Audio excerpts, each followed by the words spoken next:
Innal hamdalillah nahmaduhu wa nasta'inuhu wa nastaghfiruhu wa na'udzu billahi min syururi anfusina wa min sayyiati a'malina may yahdihillahu fala mudhillalah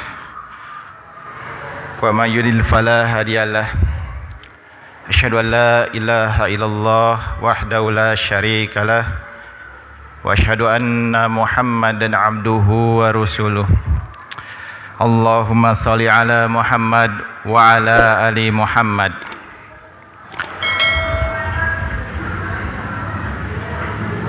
Wa qala Allahu ta'ala fil Qur'anil Karim, a'udzu billahi minasy syaithanir rajim.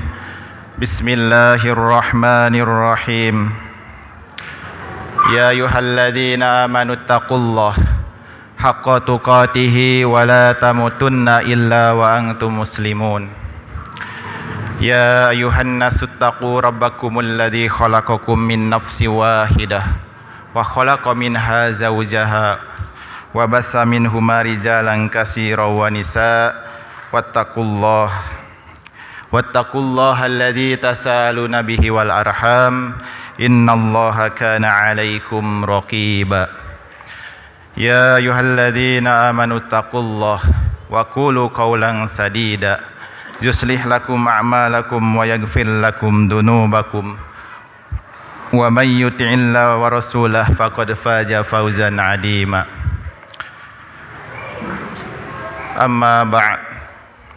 Qala Rasulullah sallallahu alaihi wasallam, Allahumma anta rabbi la ilaha illa anta khalaqtani wa ana 'abduka wa ana 'ala ahdika wa wa'dika mastata'tu a'udzu bika min syarri ma sana'tu abu laka bi ni'matika alayya wa abu bi dambi faghfirli fa innahu la yaghfirud dunuba illa anta. Hadis Rasulullah sallallahu alaihi wasallam. Hadirin jamaah Jumat yang dimuliakan oleh Allah Subhanahu wa taala. Sungguh beruntung orang-orang yang selalu bersyukur di dalam kehidupannya kepada Allah Subhanahu wa taala. Karena dengan bersyukur hatinya akan mendapat kelegaan, kenyamanan, ketentraman dan kebahagiaan. Maka sungguh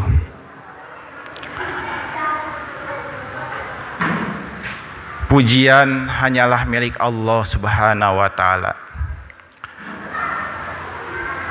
Kita memohon pertolongan kepada Allah, memohon ampunan kepada Allah, dan kita berlindung dari segala perbuatan maksiat kita, segala perbuatan kejelekan diri kita.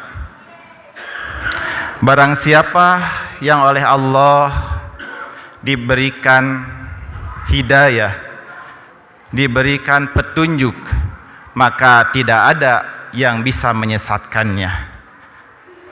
Akan tetapi barang siapa yang tersesat di jalan Allah, tidak ada seorang pun yang bisa memberikan petunjuk kecuali Allah Subhanahu wa taala. Asyhadu an la ilaha illallah wahdahu la syarikalah wa asyhadu anna Muhammadan abduhu wa rasuluh. Aku bersaksi bahwa tiada Tuhan selain Allah dan tidak ada sekutu baginya, dan Muhammad adalah hamba dan utusan Allah. Salawat serta salam tercurah kepada junjungan Nabi kita Muhammad sallallahu alaihi wasallam, kepada keluarganya, para sahabatnya, para tabi'in, dan umatnya yang mengikuti ajaran-ajarannya. Hadirin sidang Jumat yang dimuliakan oleh Allah Subhanahu wa taala. Khatib berwasiat khususnya pada diri khatib sendiri, umumnya pada jamaah sekalian, mari kita sama-sama tingkatkan iman dan takwa kita kepada Allah Subhanahu wa taala. Takwa yang sebenar-benarnya takwa dimanapun kita berada, dalam kondisi apapun, kapanpun itu, maka sifat takwa harus menyertai pada dirinya. Karena dengan ketakwaan maka segala aktivitas hidupnya akan terjaga dan sesuai apa yang diajarkan Allah dan dicontohkan oleh Rasulullah sallallahu alaihi wasallam. Ketika seorang muslim hidup tidak memiliki tuntunan ataupun hidup tidak memiliki pedoman, maka kehidupannya akan sengsara. Oleh karena itu, seorang muslim harus mempunyai tuntunan dan pedoman hidup, yaitu Al-Quran dan As-Sunnah. Hadirin jamaah Jumat yang dimuliakan oleh Allah Subhanahu wa Ta'ala, di siang ini khotib akan membawakan tema bahwa betapa dahsyatnya keutamaan beristighfar. Banyak ayat yang menjelaskan tentang masalah ini. Di antaranya istighfar memiliki utamaan. Yang pertama, memperlancar dan memperbanyak rezeki. Tapi pertanyaannya, istighfar yang bagaimana? Istighfar yang seperti apa yang akan mendatangkan keutamaan atau fadilah, lancarnya atau banyaknya rezeki dari Allah Subhanahu wa Ta'ala? Mungkin kita sering mengucapkan istighfar, bahkan kita sering mendengar dari muslim yang lainnya. Akan tetapi tahukah hadirin jamaah Jumat yang dimuliakan Allah, apakah buah dari istighfar tersebut? Istighfar memancarkan sinar kebaikan dan keberkahan bagi kalimat tersebut yang mengucapkannya dan mengamalkan kandungannya. Salah satu buahnya adalah kunci rezeki bagi para hamba Allah. Kunci rezeki ini tidak dipahami oleh kebanyakan kaum muslimin. Padahal istighfar memiliki pengaruh yang sangat dahsyat dalam mengubah rezeki seseorang. Menurut Imam Al-Qushairi, sejatinya istighfar adalah mengetuk pintu-pintu rezeki. Karenanya, barang siapa yang merasa butuh kepada Allah, maka tidak akan sampai kepadanya kecuali dengan mengajukan istighfar dengan pembukanya. Karena itu, siapa saja yang menginginkan pintu rezekinya terbuka lebar, pintu rezekinya terus mengalir dengan derasnya, maka perbanyaklah istighfar. Istighfar yang dengan ikhlas diucapkannya, lalu di dalam hati menyesalinya atas perbuatan tersebut, lalu tidak mengulangi perbuatan maksiat tersebut. Hadirin jamaah Jumat yang dimuliakan oleh Allah Subhanahu wa Ta'ala, Allah berfirman di dalam surah Nuh ayat 10 sampai 13, Faqultu astaghfiru rabbakum innahu kana ghaffara yursilis samaa 'alaikum midrara wa yumdidkum bi amwali wa banin wa yaj'al lakum jannati wa yaj'al lakum anhara. Maka aku katakan kepada mereka, mohonlah ampunan kepada Tuhanmu, sesungguhnya Dia adalah Maha Pengampun. Niscaya Dia akan mengirimkan hujan kepadamu dengan lebat dan memperbanyak harta dan anak-anakmu, dan mengadakan untukmu kebun-kebun, dan mengadakan pula di dalamnya untukmu sungai-sungai. Ayat ini menjelaskan bahwa ketika itu Nabi Nuh alaihissalam mengajarkan dan membimbing umatnya untuk selalu beristighfar kepada Allah Subhanahu wa Ta'ala. Dengan mereka beristighfar, maka Allah akan mengampuni segala dosanya meskipun itu banyak. Dan bahkan Allah akan memberikan bonus, yaitu memperbanyak, memperlancar rezeki ketika mereka beristighfar, memohon ampunan kepada Allah dengan sebenar-benarnya istighfar, yaitu selalu ingat kepada Allah, tidak melakukan maksiat lagi. tidak melakukan kejelekan-kejelekan lagi. Nah, ini istighfar yang paling benar. Allah akan memberikan rezeki yang tidak terduga-duga bagi orang-orang yang selalu beristighfar. Di ayat lain Allah berfirman, wa anistaghfiru rabbakum summa tubu ilaihi yumati'kum mata'an hasana ila ajalin musamma wa yu'ti kulladzi fadlin fadlah wa in tawallau fa inni akhafu 'alaikum adzaba yaumin kabir. Dan hendaklah kamu meminta ampun kepada Tuhanmu dan bertobat kepadanya. Jika kamu mengerjakan yang demikian, niscaya Dia akan memberi kenikmatan yang baik yang terus-menerus mengalir secara deras kepadamu sampai kepada waktu yang telah ditentukan, dan Dia akan memberikan kepada tiap-tiap orang yang mempunyai keutamaan balasan keutamaannya. Jika kamu berpaling, maka sesungguhnya aku takut kamu akan ditimpa disiksa hari kiamat. Naudzubillah min dzalik. Jadi orang yang selalu beristighfar, Allah akan memberikan terus-menerus mengalir secara deras rezekinya. Keutamaan istighfar yang kedua ialah bisa memberikan kekuatan kepada tubuh kita, kesehatan. Di dalam surah Hud ayat 52, A'udzubillahi minasyaitonir rajim. Bismillahirrahmanirrahim. Wa ya qaumi istaghfiru rabbakum summa tubu ilaihi yursilis samaa 'alaikum midrara wa yazidkum quwwatan ila quwwatikum wa la tataqawwalu mujrimin. Dan Dia berkata, hai kaumku, mohonlah ampun kepada Tuhanmu, lalu bertobatlah kepadanya. Niscaya Dia menurunkan hujan yang sangat deras atasmu, dan Dia akan menambahkan kekuatan kepada kekuatanmu, dan janganlah kamu berpaling dengan berbuat dosa. Ayat ini menjelaskan ketika seseorang selalu beristighfar, istiqomah dalam istighfarnya, maka Allah akan menambahkan kekuatan pada tubuhnya, maka kesehatan akan didapatkannya. Maka orang yang selalu beristighfar, kesehatannya akan terjaga.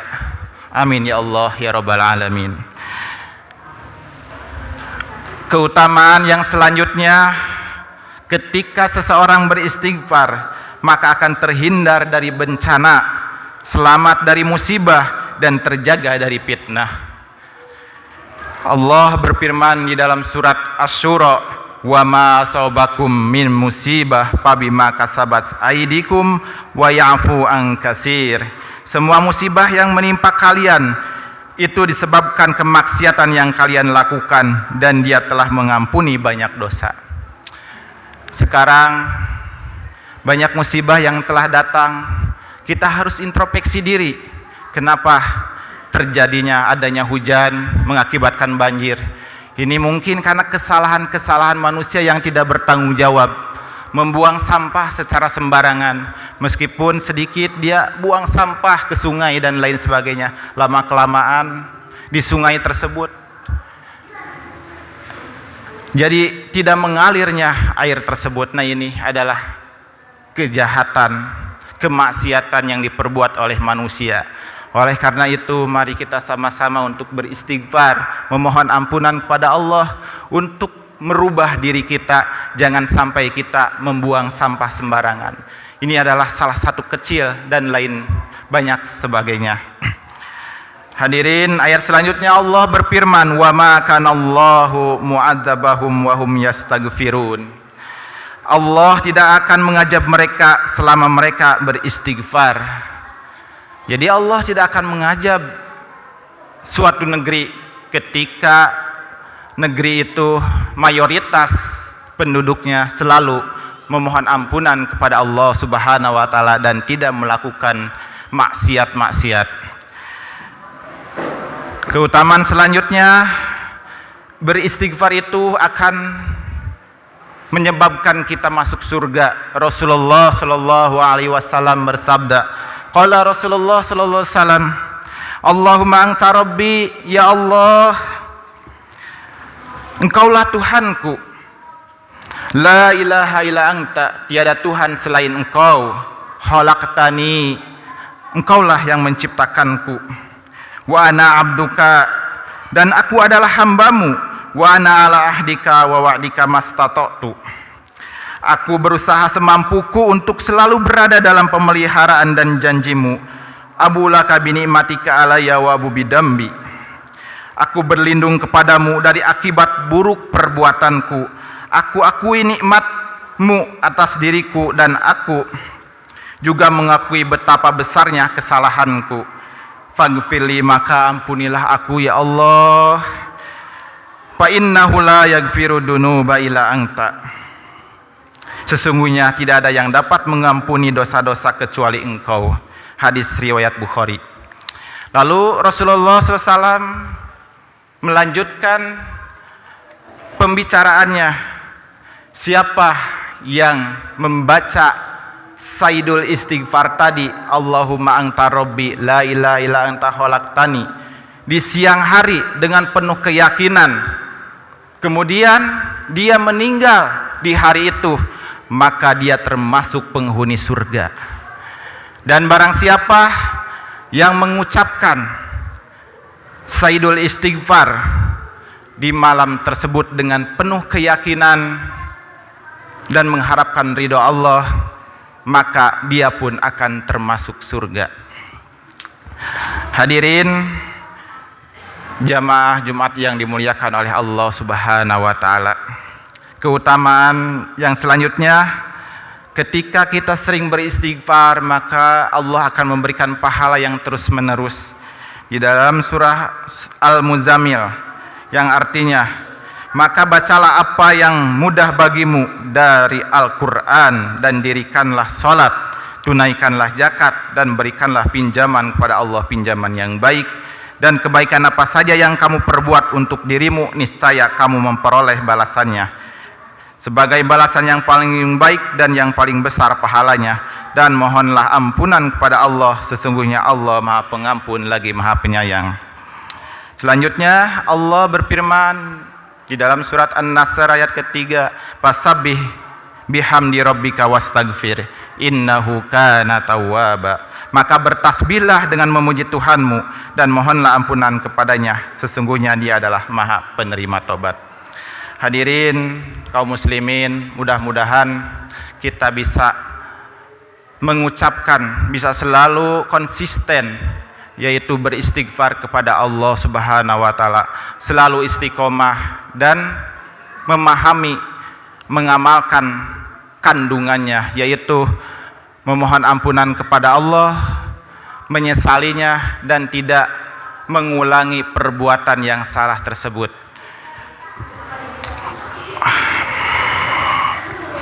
Hadirin jamaah Jumat yang dimuliakan oleh Allah Subhanahu wa taala, mudah-mudahan Allah Subhanahu wa taala selalu memberikan pertolongan kepada kita semua.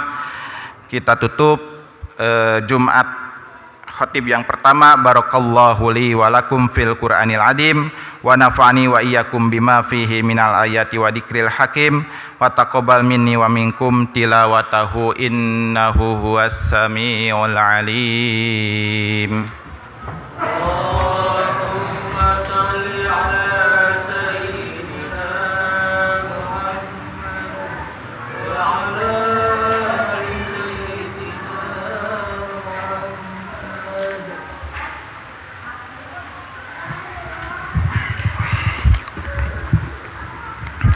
Alhamdulillahilladzi arsala rasulahu bil huda wa dinil haq liyudhhira 'ala dini kulli wa kafa billahi syahida. Asyhadu an la ilaha illallah wahdahu la syarikalah wa asyhadu anna Muhammadan abduhu wa rasuluh. Allahumma shalli ala Muhammad wa ala ali Muhammad. Hadirin jamaah Jumat yang dimuliakan oleh Allah Subhanahu wa taala. Di khutbah yang kedua ini, mari kita sama-sama mengangkat tangan kita, memohon kepada Allah dengan merendahkan hati kita, merendahkan diri kita di hadapan Allah Subhanahu wa taala. Jangan sampai ada sifat kesombongan kepada Allah Subhanahu wa taala. Hidup di dunia ini adalah sementara. Oleh karena itu, mari kita sama-sama untuk benar-benar memohon ampunan kepada Allah Subhanahu wa taala. Innallaha wa malaikatahu yusholluna 'alan nabi ya ayyuhalladzina amanu shollu 'alaihi wa sallimu taslima. Allahumma ighfir lil mu'minina wal mu'minat, muslimina wal muslimat, al ahya'i minhum wal amwat. Ya Allah, ya Tuhan kami, ampunilah kami dan kedua orang tua kami, ibu dan bapak kami. Sayangilah mereka seperti mereka menyayangi kami di waktu kecil. Ya Allah, ampunilah kesalahan kami, kejahilan kami, sikap kami yang melampaui batas dalam urusan kami, dan segala hal yang Kau lebih mengetahui hal itu dari diri kami. Ya Allah, ampunilah kami, kesalahan yang kami perbuat tatkala serius maupun saat bercanda, dan ampunilah pula kesalahan kami saat kami tidak sengaja maupun sengaja. Ampunilah segala kesalahan yang kami lakukan. Ya Allah, jadikanlah pemimpin kami orang yang baik. Berikanlah taufik kepada mereka untuk melaksanakan perkara terbaik bagi diri mereka, bagi Islam dan kaum muslimin. Ya Allah, bantulah pemimpin kami untuk menunaikan tugasnya sebagaimana yang Engkau perintahkan. Wahai Rabb semesta alam, ya Allah, jauhkanlah pemimpin kami dari teman-teman dekat yang jelek dan teman-teman yang merusak. Juga dekatkanlah orang-orang yang baik dan pemberi nasihat yang baik kepada mereka. Wahai Rabb semesta alam, ya Allah, jadikanlah pemimpin kaum muslimin sebagai orang yang baik dimanapun mereka berada. Rabbana dolamna ampusana wa illam tagfir lana wa tarhamna lanakunana minal khosirin. Rabbana atina fid dunya hasanah wa fil akhirati hasanah wa qina adzabannar. Innallaha ya'muru bil 'adli wal ihsan wa itidal qurba wa yanha 'anil fahsya'i wal munkar wal baghi ya'idukum la'allakum tadhakkarun. Wadhkurullahal 'azim yadhkurum washkuruhu 'ala ni'mati yazidkum wa lidzikrullahi akbar. Assalamualaikum warahmatullahi wabarakatuh.